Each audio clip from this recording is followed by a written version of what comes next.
moi je te dis que je suis pas fou. Franchement, moi je te dis qu'il faut qu'on se méfie.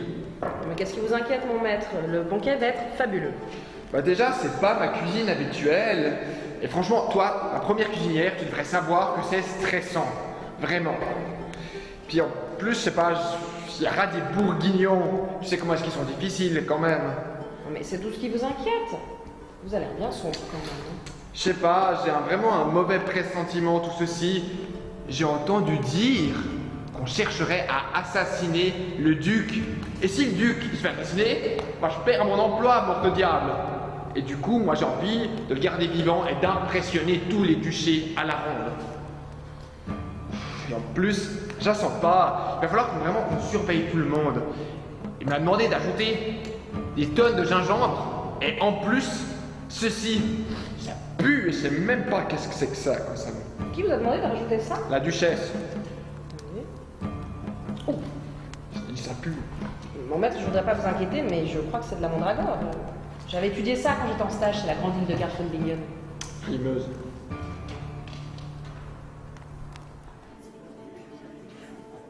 Mon bon Samy, goûtez donc de cette recette à la mode que je fais préparer pour vous par notre maître queue pour votre bon plaisir. Ah, c'est sévère et ça sent fort mauvais. Mais ne sentez-vous pas que nous avons besoin de changement, de nouveauté, de pureté? Cette pièce a été construite selon des plans sacrés. Des plans sacrés. Et comment savez-vous cela? Madame de compagnie, qui le sait, d'un bâtisseur très renommé. Ah bah, votre dame... Vous êtes d'une naïveté, mais c'est confondant. Quelle naïveté.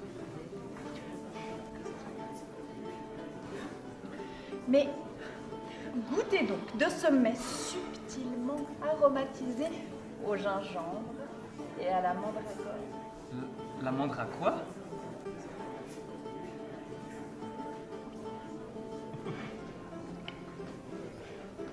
Nous sommes ici, juste à côté de la chapelle. Et alors? Et je sens le Christ en moi. Je vous savais réservé, mais aussi un peu plus prude, ma douce amie. C'est ainsi que vous parlez des missions premières du mariage. Je dois enfanter et j'attends toujours. D'autres attendent moins.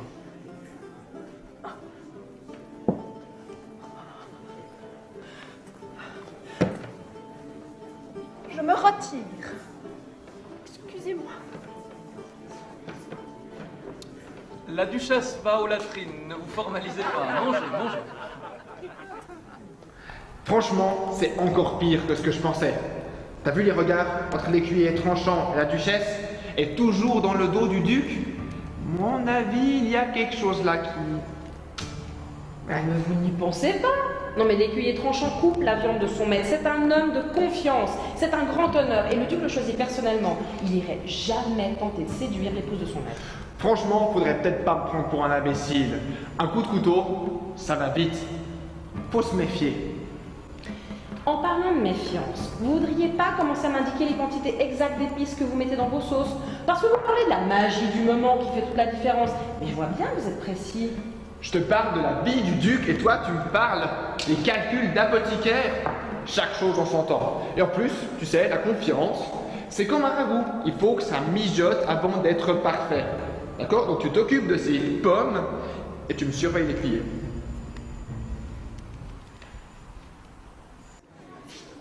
Pardon. Excusez-moi. Pardon. Excusez-moi. Ah, vous voilà. Vous en avez mis du temps. Madame, quel bonheur de vous revoir parmi nous. Voyez, cette pièce sublime, élégante, de toute beauté, tout à votre image. Monseigneur, tout à votre image. Son ramage n'a même plus d'égal à votre emplumage. Ah, votre costume, monseigneur. Oh, il suffit, écuyer Tranchon. Écoutez plutôt l'histoire que voilà. Je vais bientôt fomenter une expédition outre-mer. Les chevaliers sont déjà équipés. 200, figurez-vous. Je viens d'armer le dernier. Oh, si vous aviez vu sa tête quand il a embrassé ma main avec tellement de fierté, touchant mes doigts de ses lèvres implorantes. Non, ils seront riches, magnifiques, vêtus avec élégance, comme le suzerain. Oh, vous avez de la chance. Je vous envie. J'aimerais tellement avoir un seigneur tel que moi. Oui, monseigneur. Vous voyez, la lame est fine. Je l'ai fait aiguiser exprès pour vous. Votre viande. La corruption touche même l'église, Louison. Je soupçonne le père Rochet. Est-ce que tu peux croire ça? Le père Rochet, c'est un saint homme. Il est toujours bon conseil, jamais ne ferait de mal au duc. D'ailleurs, c'est lui qui avait conseillé au petit Paul. Stop! On va pas en faire une histoire de famille. Moi, je te dis, le père Rochet, il est très porté sur les dogmes et la religion. Et il fait même tous les jeûnes du calendrier. Et si le duc l'avait contrarié par manque de piété? Eh bien, il lui ferait la morale. Et il exigerait de recevoir sa confession dans l'heure. C'est ce que font tous les religieux, à ce que je sais. Alors, comment est-ce que tu peux m'expliquer, grande savante des savantes, pourquoi est-ce que je l'ai vu rôder chez l'apothicaire? Et tu sais comment il déteste cet apothicaire. Je l'ai vu sortir avec une petite bouteille. Si c'était de la ciguë, de la mort au rat, ou je sais... Maître, vous êtes tout rouge. Donnez-moi cette cuillère. Allez vous asseoir. Ne me faites pas une crise d'apoplexie. Hein. Combien de cannelle je dois mettre dans la sauce, là?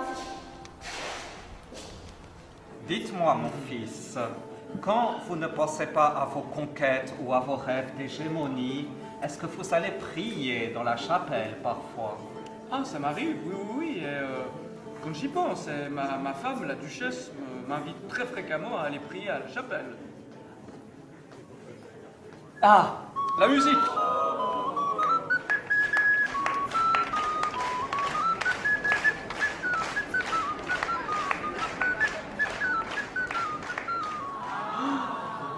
Elle annonce le fuseau que j'ai chassé la veille. Ah, quelle fumée, c'est divin. Ah, mais vous essayez de me corrompre. Vous savez que je respecte les jours maigres comme tout bon religieux. Ah mince, c'est vrai. Vous savez, les petits plaisirs de la table, manger et boire, c'est un de mes péchés mignons. J'attends donc mon poison. Votre... Ah non, votre poisson que nous avons pêché la veille. Et nous ne mangeons ici que du poisson très noble, hein, du poisson que Vous avez pêché vous-même. Hein? Absolument. Mais vous savez que aussi la consommation d'alcool, c'est mauvais pour votre âme. Hein? Il faut boire avec modération, même le Clos de Chillon.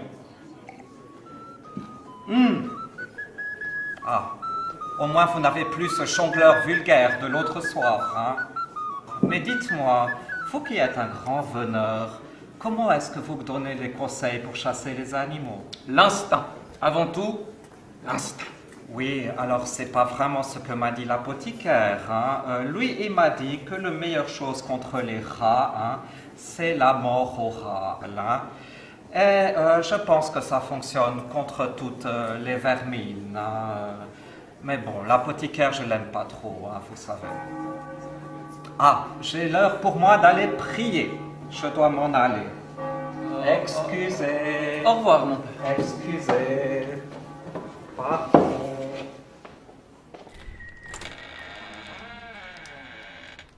Bonjour, maître Chicard, je suis le nouveau poissonnier, je vous amène du poisson frais du lac, colo des seigneurs de Blenay, vous savez, du bon poisson, Donc tu remplaces le vieux Godefroy, hein, mais t'es qui? C'est quoi tes références? Moi, je ne travaille pas avec n'importe quoi. Moi, il me faut la crème de la crème. La crème de la crème, les comtes de Blenay seront ravis de vous donner mes références. Mais les comtes de Blenay, je me méfie. C'est bien connu qu'ils sont jaloux de la famille de Savoie. Alors changer d'attitude comme ça, Mais vous êtes en train de dire que mon poisson il n'est pas frais, mais c'est pas vrai du tout, sautez-moi ça, rien n'est plus frais. Je vais d'ailleurs on va aller le déguster, vous verrez comme il est frais, mon poisson. Mon cher comte de Blenay, j'imagine l'honneur que ça doit être pour vous de participer à ce petit banquet. Il y a là les épices les plus luxurieuses, des pièces de viande que j'ai moi-même chassées, toutes préparées par notre splendide et merveilleux et fantastique cuisinier Maître Chicard. Et le vin, vous m'en direz des nouvelles. Il vient des meilleurs châteaux de la région. Chillon, évidemment, Vevey, Sion, et même Beaune. Tout ça pour mes invités chéris. Mais certes, monseigneur, je vois que vous avez mis le paquet, mais le poisson, où est le poisson? Oh mais morbleu, qu'est-ce que vous avez tous ce soir avec ce satané poisson? Bien sûr qu'il va venir le poisson, ne vous en faites pas. Et il sera délicieux. Nous nous sommes d'ailleurs permis d'envoyer notre meilleur poissonnier à Maître Chicard pour faire honneur à votre plat.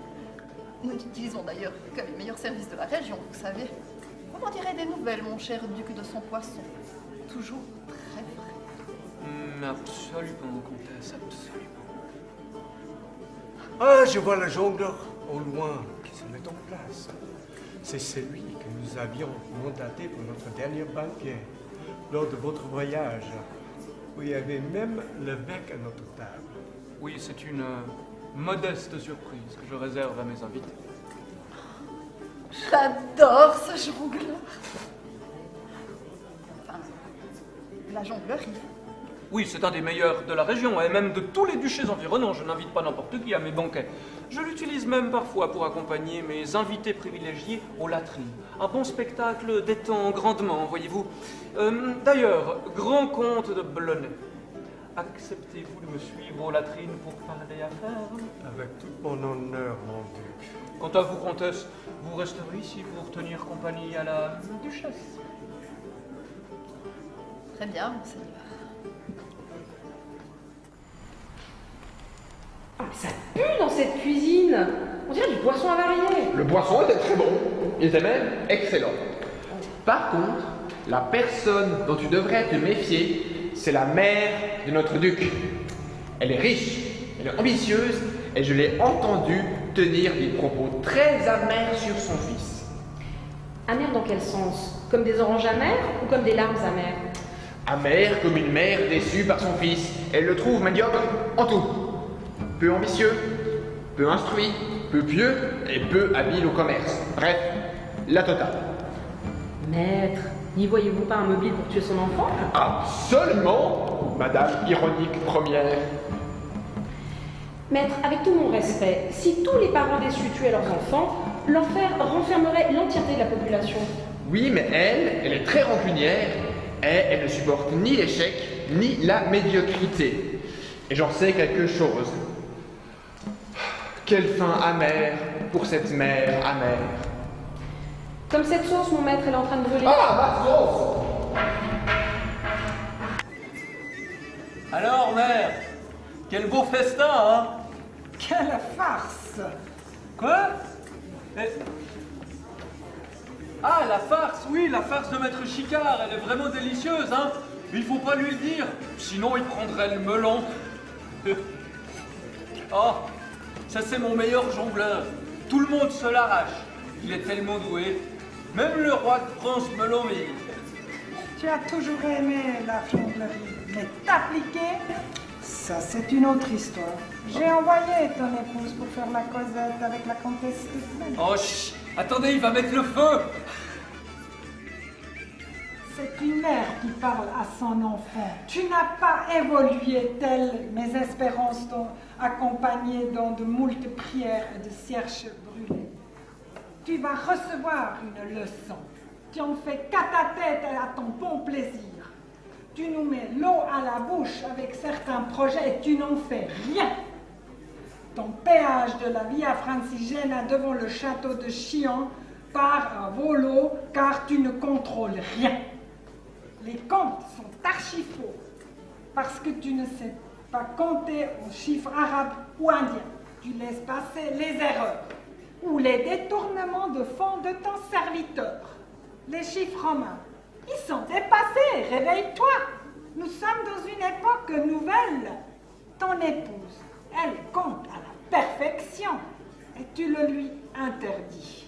Elle essaie par tous les moyens d'avoir un héritier, en changeant même de salle de banquet pour être plus proche de l'architecture sacrée de la chapelle et de la voix de Dieu, en contraignant ton maître-queux à une mini-cuisine.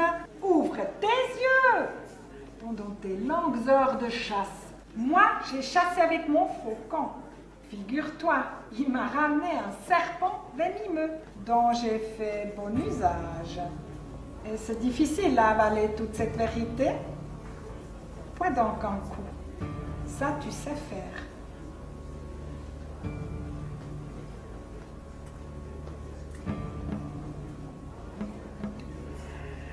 Alors, difficile à déglutir? Tu vas repenser à tout ceci pendant ta punition.